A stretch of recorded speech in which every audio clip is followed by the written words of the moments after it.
Que a graça de Jesus, o amor de Deus e a comunhão do Espírito Santo esteja em nossas vidas hoje e sempre. Estamos começando um novo mês. Nós precisamos compreender e depender de Deus cada dia, porque a maior independência do ser humano é tornar-se completamente dependente de Deus. Sabe, Semana Santa passou, ontem não conseguimos gravar o vídeo, então vamos gravar hoje sobre a ressurreição de Cristo. Cristo ressuscitou e ele diz: eu sou a ressurreição e a vida. Quem crê em mim, ainda que morra, viverá. Ele é a ressurreição, ele é a vida. Nós precisamos crer nisso. E Jesus então venceu a morte para que eu e você possamos vencer também. Então vamos orar para a gente poder compreender esse assunto de uma forma brilhante. Amado Deus, querido Pai, obrigado por estarmos na Tua presença e saber que o Senhor ressuscitou. Pela Sua ressurreição nós podemos ter a certeza e a esperança da ressurreição em Cristo e a vida eterna. Ajuda-nos, Senhor, a vivermos essa esperança. Nós oramos por Jesus. Amém. Olha só, a eternidade, viver eternamente, isso é maravilhoso, porque se nós pensarmos um pouco na nossa vida é muito breve e cheia de problemas. Pense aqui comigo, quantos de vocês não já vivenciou aquela mãe, né, que vê o seu filho baixar a sepultura e com muita tristeza tem que sepultar o seu filho? Pense aqui num casal de idosos, 60 anos de casado, agora a morte traga, a morte leva um e o outro fica só. E agora? Olha só, pense aqui também quantas histórias de pessoas que levam o seu filho, a sua filha ao hospital e o pai e a mãe ficam na angústia esperando que a porta da sala de cirurgia, quando sai o cirurgião e ele então diz: fizemos tudo o que foi possível, mas infelizmente não conseguimos salvar seu filho ou sua filha. Quanta tristeza nesse mundo. Pensa só, uma mãe que perde o seu filho para as drogas, e assim a vida é muito dura, muito terrível. Sabe quantos problemas familiares você enfrenta? Problema de saúde que você mesmo pode estar enfrentando. São tantos os problemas. E agora, como solucionar isso, queridos? A solução só está na esperança da vida eterna, do novo lar e uma nova terra, um novo céu e uma nova terra, onde Deus quer nos dar. Para isso nós precisamos compreender isso e viver essa esperança. Aí, para a gente poder entender isso,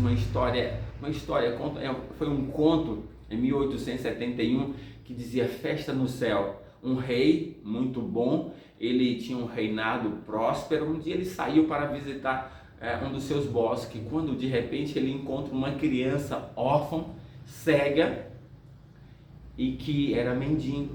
Essa criança estava pedindo. Aquele rei bondoso ficou compadecido daquela criança e pegou aquela criança e o levou para o palácio. Lá ele deu tudo para aquela criança. Além do mais, ele adotou aquela criança como filho. Aquele menino comia a comida do rei, que era agora seu pai.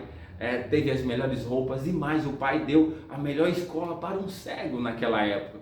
Mas depois, quando aquele menino tinha 20 anos, conta-se que um médico que estava fazendo um experimento de oração visual, e aí veio até o rei e propôs fazer a cirurgia daquele menino. O rei então o rei aceitou, e aquele médico fez a cirurgia, aquele menino passou a enxergar completamente. E sabe, depois da cirurgia, quando ele passou a enxergar, qual era a primeira expectativa dele? Não era ver o palácio, a beleza do palácio, não era ver a beleza da natureza. Ele queria ver o rosto do seu pai. Eu quero ver o rosto do meu pai. E procurava e foi. Quando encontrou o pai, olhava fixadamente no rosto do seu pai, que o adotara, o abraçava e era agradecido. Sabe, queridos, essa é uma realidade minha e sua. Deus também nos adotou. Sabe, nós somos órfãos, nós somos cegos, nós somos mendigos. O pecado fez isso, mas Jesus veio e nos resgatou, e a sua morte nos deu capacidade, nos deu a oportunidade de viver a eternidade do seu lado. Isso é maravilhoso, nós precisamos viver isso. Quais são as belezas então que Deus tem proposto no novo céu e na nova terra? Está aqui, Apocalipse capítulo 21, para a gente poder meditar sobre isso. Apocalipse capítulo 21, nós temos a primeira descrição: vi novo céu e nova terra, verso 1 e 2. Pois o primeiro céu e a primeira terra passaram e o mar já não existe. Vi também a cidade santa, Nova Jerusalém, que descia do céu da parte de Deus, ataviada como uma noiva adornada para o seu esposo. Ou seja, um novo céu, a nova terra e a nova Jerusalém que desce para a terra. Como é a descrição, a beleza dessa nova Jerusalém? Eu quero só trazer para você algumas coisas aqui. Verso 16, como é essa cidade? Diz assim: a cidade é quadrangular, de comprimento e largura iguais, e mediu a cidade com a vara até 12.000 estádios. O seu comprimento, largura e altura são iguais. 12.000 estádios é 2.200 quilômetros quadrados, ou seja, ela é de comprimento, largura e altura. Essa cidade, ela é 40 vezes maior do que a Inglaterra. É uma cidade imensa, que cabe, agora segundo os cálculos, se fosse pela proporção, pelo tamanho, e colocar uma proporção enorme, dava para fazer 600 mil apartamentos, 600 mil apartamentos. Ou seja, essa cidade comporta muitos bilhões de pessoas. Essa é a cidade de Deus, e Ele preparou tudo isso para a sua morada. Aí se a gente for aqui, o fundamento da muralha da cidade é adornada de toda espécie de pedras preciosas. O primeiro fundamento é de jaspe, o segundo é de safira, o terceiro é de calcedônia, o quarto é de esmeralda, o quinto de sardônio, o sexto de sárdio, o sétimo de crisólito, o oitavo de berilo, o nono de topázio, o 10º de crisópolo, um 10º de jacinto, o 12º de ametista. Olha aí vem agora verso 21. As 12 portas da cidade são de pérola, e cada uma dessas portas uma pérola. Sabe, para você entender, uma cidade nesse tamanho, 2.200 quilômetros, tem 12 portas. Essas portas são enormes, e aí essas portas é de uma pérola completa. Você sabe o valor de uma pérola? A maior pérola que foi encontrada no planeta Terra foi nas Filipinas, pesa 34 quilos. O valor dessa pérola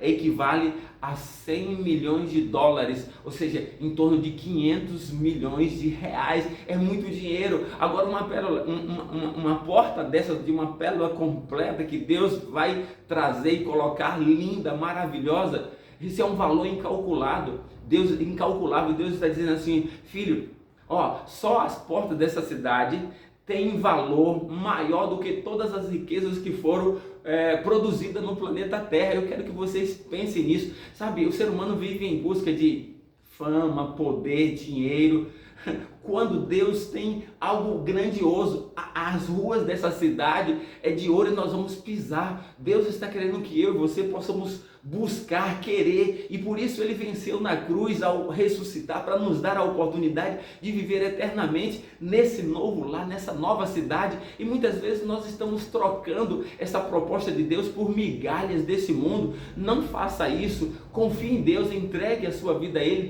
creia nele. Ele já preparou tudo isso. Ele quer que eu e você possamos desfrutar dessa realidade que Ele criou para mim e para você. Essa é a nova cidade, é a nova terra, é algo novo, é transformador. Mas não é só isso. Agora, olha o que vai acontecer nessa nova cidade. Capítulo 21, do verso 3 até o verso 5, diz assim, olha que texto lindo para a gente poder meditar. Então ouvi grande voz do céu, vinda do trono, dizendo: eis o tabernáculo, a morada de Deus com os homens. Deus habitará com eles, eles serão povos de Deus, e Deus mesmo estará com eles. Agora o que Deus vai fazer? E lhes enxugará dos olhos toda lágrima, e a morte já não existirá, porque Ele venceu. Já não haverá luto, nem pranto, nem dor, porque as primeiras coisas passaram. Não tem mais, olha, Deus vai habitar conosco. Não tem mais pranto, não tem mais morte, não tem mais dor, porque as primeiras coisas, o mal passou. É isso que Deus está dizendo. Ele cria novas coisas para mim, para você, e eu e você precisamos querer estar. Não podemos trocar essa realidade por coisas tão banais como esse mundo tem oferecido. Aí o verso 5 diz assim: e aquele que está sentado no trono, isso é Jesus Cristo, que venceu, disse: eis que faço nova todas as coisas. E acrescentou: escreve, porque essas palavras são fiéis e verdadeiras. Isso é a verdade, essa é a verdade para mim, para você. Se eu e você não confiarmos nisso, nós vamos confiar em quê? Em quem? Em você? Em mim? No ser humano? Nos políticos? Na sociedade?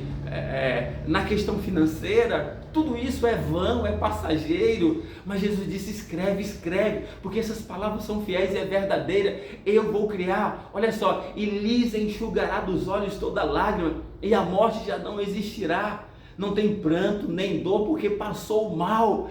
Eu estabeleço, Jesus está dizendo, eu estabeleço uma nova realidade, uma nova ordem de coisas para você. Essa é a perspectiva. Eu venci, eu ressuscitei, por isso eu estou sentado no trono, e eu quero que você vença, para que você também senta comigo no meu trono. Essa é a promessa. Você quer então viver a promessa da ressurreição, da eternidade com Cristo? Então entregue o seu coração a Cristo hoje. Que Deus te abençoe, e vamos orar nesse instante. Amado Deus, obrigado por a tua palavra, obrigado porque o Senhor venceu a morte e vai nos dar a certeza de que nós vamos viver eternamente contigo. O Senhor já nos deu essa certeza. Nós te agradecemos e nos entregamos nas tuas mãos, por Jesus. Amém.